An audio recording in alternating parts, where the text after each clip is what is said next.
Halo adik-adik, hari ini kita akan belajar mengenai kehidupan sosial budaya masyarakat ASEAN. ASEAN adalah sebuah organisasi internasional yang beranggotakan negara-negara di kawasan Asia Tenggara. Negara-negara ini bersatu dikarenakan terdapat persamaan letak geografis dan kemiripan budaya. Masyarakat negara-negara ASEAN memiliki kehidupan sosial budaya yang unik, di antaranya Brunei Darussalam. Brunei Darussalam memiliki desa terapung yang bernama Kampung Ayer. Pada tahun 1400, Kampung Ayer menjadi pusat pemerintahan. Budaya Brunei banyak dipengaruhi oleh ajaran Islam dan mayoritas penduduknya adalah orang Melayu. Selanjutnya, Malaysia. Patung Dewa Murungga di Malaysia merupakan patung berukuran 42,7 meter. Patung ini terletak di Batu Caps. Selanjutnya, Filipina. Budaya Filipina merupakan hasil dari perpaduan antara budaya barat dan budaya timur. Bahasa Filipina yaitu bahasa nasional dengan bahasa pengantar, bahasa Inggris. Adapun tarian masyarakat Filipina adalah tarian tinikling. Selanjutnya, Kamboja. Di Kamboja terdapat tari Apsara yang lahir pada 2000 tahun lalu. Relief tarian banyak ditemukan pada bangunan-bangunan keagamaan di Kamboja. Masyarakat di sana mengenakan syal kotak-kotak yang disebut krama. Adapun makanan yang terkenal di Kamboja adalah cha yang berarti tumisan.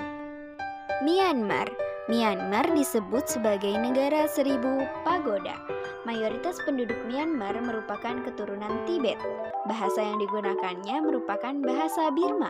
Pakaian tradisional Myanmar disebut longyi atau mirip dengan sarung Indonesia, namun kainnya membelit pada bagian tubuh mereka mulai dari perut hingga betis.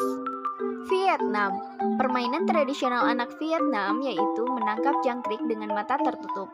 Anak yang berada di tengah lingkaran matanya ditutup oleh kain dan menebak temannya. Baju khas di Vietnam yaitu Ao Dai. Mayoritas orang Vietnam memiliki nama keluarga Nguyen. Selanjutnya, Laos. Orang Laos terkenal dengan kesabaran dan kesederhanaannya. Tahun baru Laos disebut dengan Bun Pi Mai. Semua penduduk membersihkan rumah, mengenakan pakaian baru, dan mencuci patung-patung Buddha. Makanan utama bangsa Laos adalah nasi atau beras ketan yang dimakan langsung dengan tangan. Upacara sakral pemberian sedekah atau dikenal dengan Saibat merupakan upacara di Laos. Para biksu membawa bakul kecil mengitari sebagian kecil kota untuk menerima sedekah dari penduduk setempat yang mayoritas beragama Buddha. Singapura. Lambang negara Singapura adalah Merlion. Merlion merupakan patung bergambar singa dan berbadan ikan. Penduduk Singapura berasal dari Cina, Melayu, India, dan Eropa. Kaum Baba merupakan sebutan dari keturunan Cina dan Melayu. Bahasa resmi Singapura yaitu Melayu, Inggris, Mandarin, dan Tamil. Thailand. Ramakin merupakan cerita nasional Thailand yang mempengaruhi kehidupan masyarakatnya. Di Thailand, kepala merupakan bagian tubuh yang paling dihormati dan kaki merupakan bagian tubuh yang paling dihina. Sehingga di Thailand tidak ada yang berani menyentuh kepala orang lain dan tidak ada yang berani menghadapkan kaki ke patung suci ataupun orang lain. Indonesia, tanah air yang kita cintai. Keragaman budaya di Indonesia merupakan salah satu warisan yang sudah sepatutnya untuk kita jaga. Terdapat keanekaragaman budaya di Indonesia, salah satunya adalah ras, suku, dan bahasa. Tahukah kalian?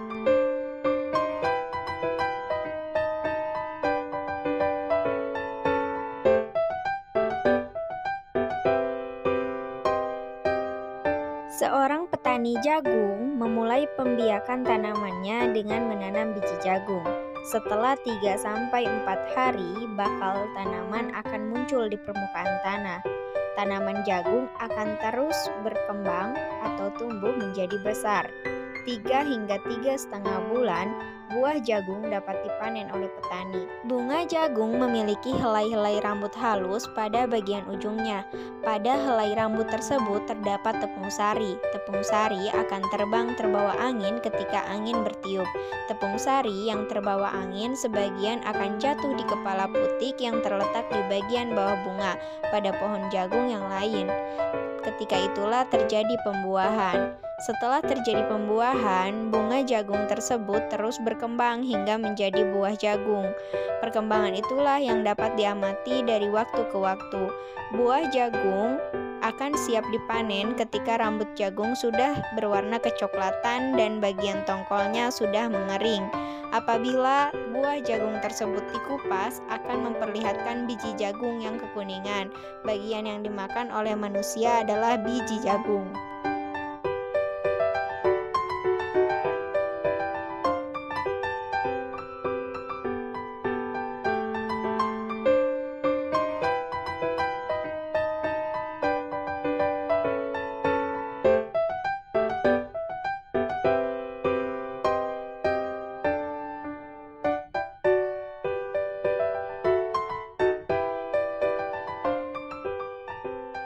Sampai jumpa.